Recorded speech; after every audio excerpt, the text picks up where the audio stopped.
Hey everyone, Eric Mikett here. Some of you know me as Dr. Jones. I'm finally got my audio setup going here, so I can finally do some narration for these videos. Playing around with the soon-to-be-released, or at least I hope, 0.18 update for Kerbal Space Program. My current project here has been the KSS, my orbiting space station. You can see I've already got the station core in orbit here. This took some doing. This is loading it up here so you can take a look at what I've already got. It's basically just some basic modules, a little bit of power, control pod. You can see I've also got, there's a little bit of a nuclear engine stuck on the end there. Now that's just, I use that as kind of a space tug to get that up there. I don't plan on keeping that there permanently, but I figured, you know, why jettison a perfectly good engine until I'm sure I won't need it anymore. But this is what I've got so far. See, I've got again the engine and the very small fuel tank. You don't need a lot of fuel for one of those Nerva engines to get something up to. It looks like I've got this in a 100-kilometer orbit, low enough to service it easily, but still, in a decent enough orbit that I can do some things with it. Now I've got, you can see on here some Rcs tanks. This will let me do some station keeping or possibly a little bit of orbital changing if I need to. I've got an ASAS on here. Just that was more needed for the launch itself, but those are always handy to have. You can see I've got one of the new tuna can lander cockpits on here, and Jerming and Bob are having a good time in there. They look thrilled. Got my little communication antennas talking back to Kerbal Command, and of course I'm going to need some solar panels to keep this all going. Looks like we're good on power for the time being. I didn't include any batteries on this. I meant to, and I forgot to, and I made sure to put some of those on the next segment, which I've got this module here, this node, so I can attach some more parts to my station. You can see, one thing, pro tip guys, when you're getting into 0.18 and you start building your space stations, make sure that you put docking ports on the end of these node bits. I almost made the mistake myself. You will not be able to attach anything if you do not have docking ports on there, so make sure you do that. I've also got, I just had to go for some lights, right? It's not quite as impressive on the day side here, but when we get into the night, it's nice to, I kind of aimed them towards the docking ports just so I have some guidance if I need it coming in for dock. Anyway, that's what I've already got up in orbit there. Now I've got my next module. I want to put up a sort of a habitat module. Some extra storage for some guys, a couple of extra functional bits that I'm going to need. So I've got, you can see, again, my station in orbit here. We're going to go back and we're going to go to the vehicle assembly building. Now I've been trying to, one thing I really want to do is to build a dedicated launcher. Sort of, a solid launching platform that I know can get X amount of weight into X orbit. Really with being able to use multiple pods in 0.18, that's finally something that's kind of possible. So I've got this whole lower section of this vehicle is saved, and then I can kind of just build whatever payload on top of it. So I've been using this as a lifter for my station parts. And you can see on the top here I've got my habitat module. It's kind of similar in design. It's using the rocket nose cones. It's got some RCS going. There's two different 4-man tanks, crew tanks. I don't know if I'll ever actually have 8 guys up there, but I figure the more the merrier, right? I'd rather have more room than not enough. I've got some batteries on there, and of course more lights. Gotta have lights. All right. I've got this is some RCS fuel here. These are new. These new tanks. Those will. This stage is kind of cumbersome once we get out of the atmosphere and the fins don't work anymore, so it's nice to have some RCS there. And again, I went with 2 nuclear engines just because, again, it's kind of pushing a lot of weight here. I tend to need this a little bit to kind of round out the orbit at the end, so we don't want to be underpowered there. Also, this is a completely unmanned vehicle. I'm using a probe core here, as you can see, the little square bit on there. Just because, I've already got some crew up there. I don't need more crew on this vehicle. And, if the whole thing explodes, we don't need to kill anybody, right? Poor little green men. I do enough of that as it is, so. So I've got, you can see here, some solids. There's a nice mix of liquid boosters. And then, of course, that all jettisons off, and you've got the main stage in the middle.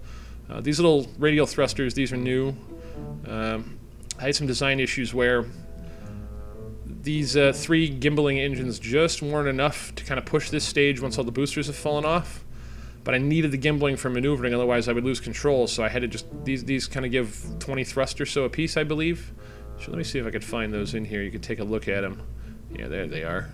Yeah, so 20 thrust, 250 ISP at sea level, 300 in a vacuum. So they're kind of just, you know, I figure I had 3 engines. I lost about 15 per engine going from the non-gimbaling to the gimbaling. So 4 of these more than makes up for the difference there. But let's launch this thing. I feel like getting some new parts on my space station. And you can see I've got some debris from the previous test launches here.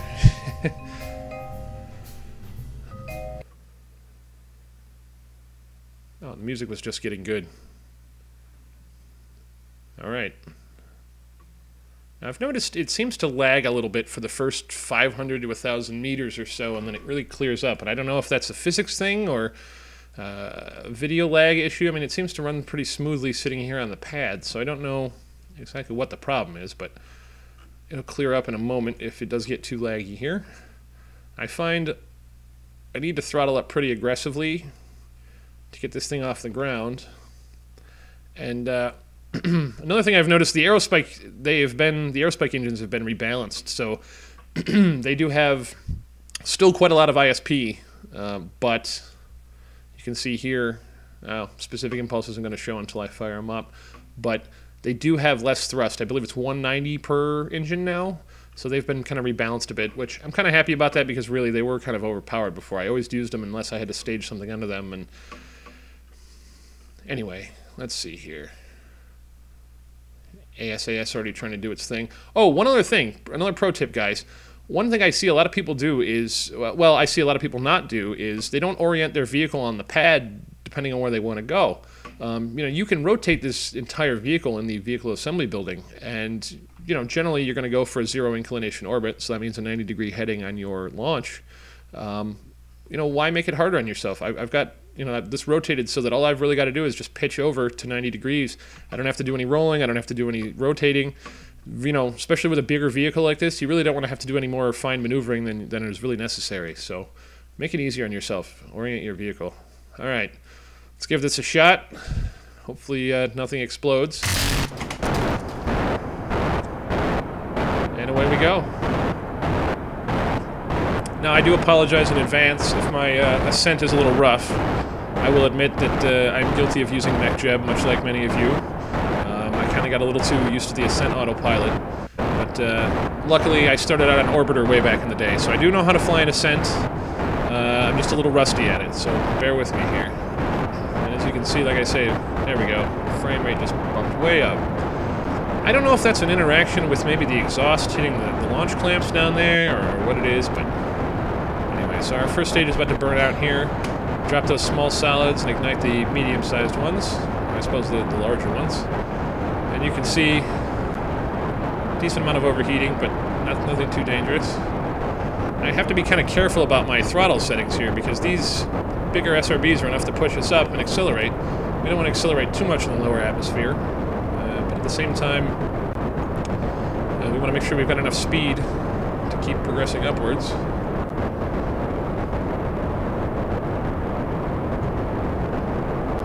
Solid burn here. That's ASAS doing its job. Everything looks good. Passing 110 meters a second.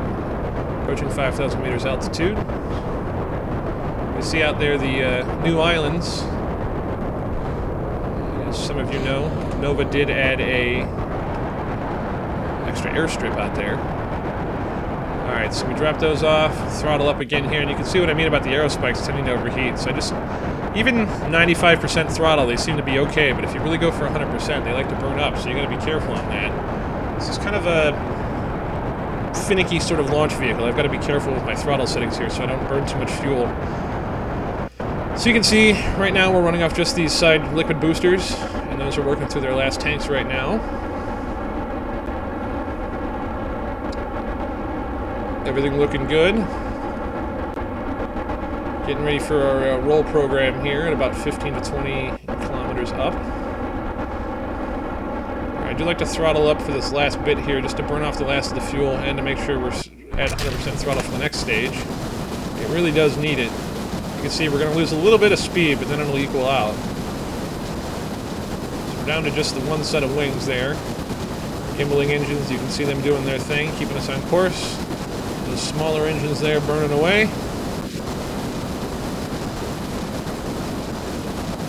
Approaching about 15 kilometers altitude here. Normally I try to pitch over to about 55 degrees once I hit 15 kilometers, but this vehicle I found likes to go a little bit higher. I suppose we can use this time to get my map set up here so I can see my apoapsis.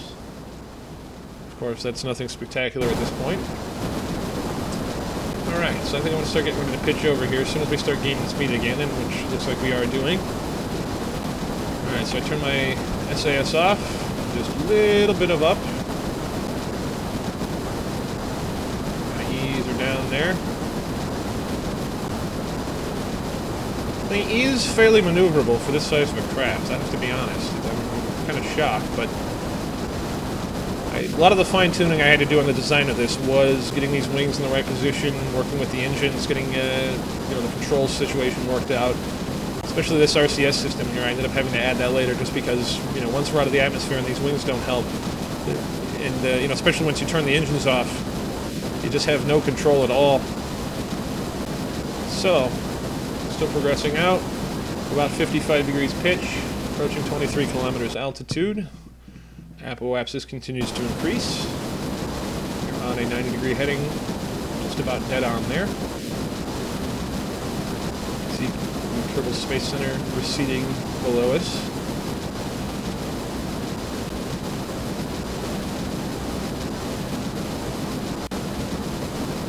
Slowly gaining speed here.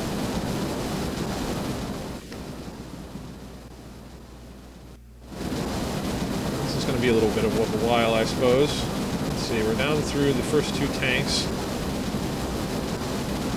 Working on about halfway through this one. Like I say, this stage will get us up most of the way into a stable orbit. Not all the way, though, and I tend to design my launchers that way on purpose. I'm a good custodian of space. I don't like to leave my debris floating around up there, especially in the same orbit of my space station. We don't want a Kessler effect going on up there, so I tend to design my launchers a little short so they fall back in and burn up, and I'll round things off with the nerve engines there. Alright, we're still coming up here, almost 40 kilometers in the apoapsis now. I'm going to pitch over just a little bit more. Kind of maybe see if I can roll this thing out just to... Nah, it doesn't want to roll right now. Alright, that's good enough for me. We'll just leave it on there.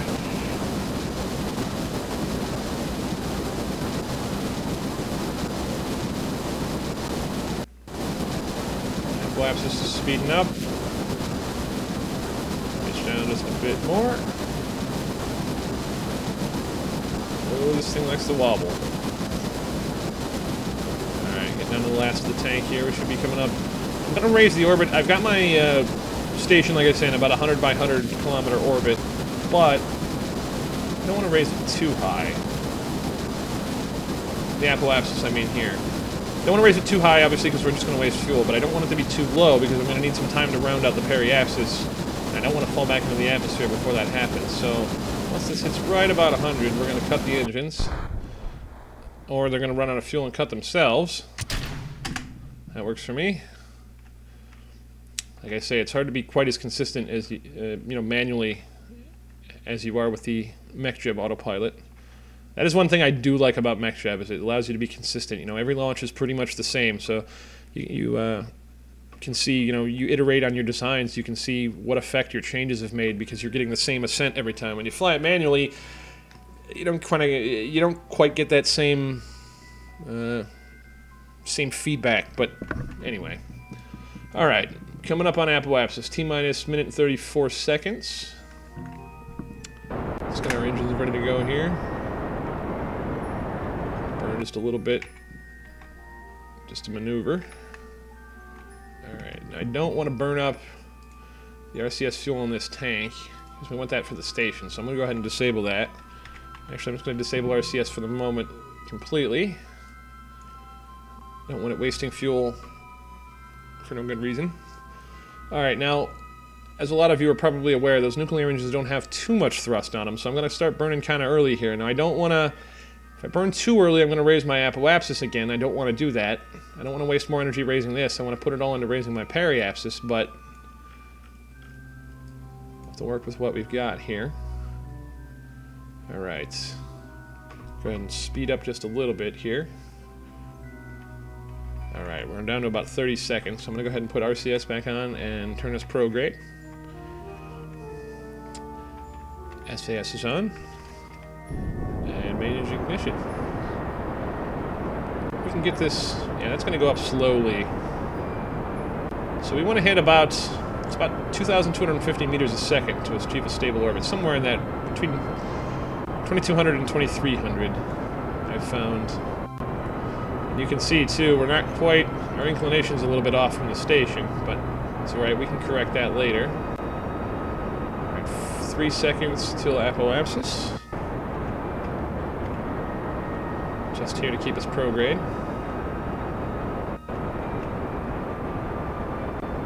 So we're doing on RCS fuel. Oh, we got plenty left. Alright, we're good there. Alright, now it's just a matter of we just need to make sure we can put enough thrust on here, enough delta V to get our periapsis up before we drop the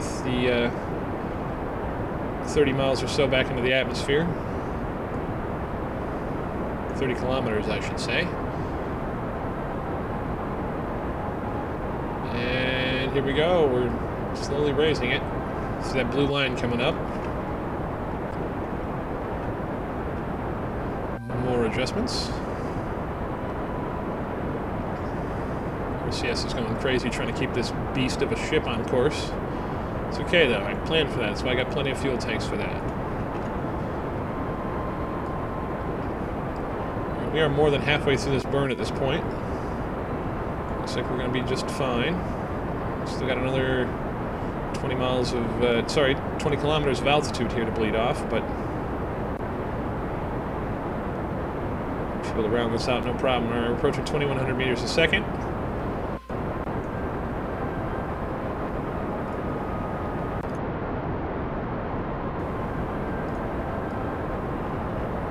Any time now, that periapsis should come sticking out the other side of the planet here.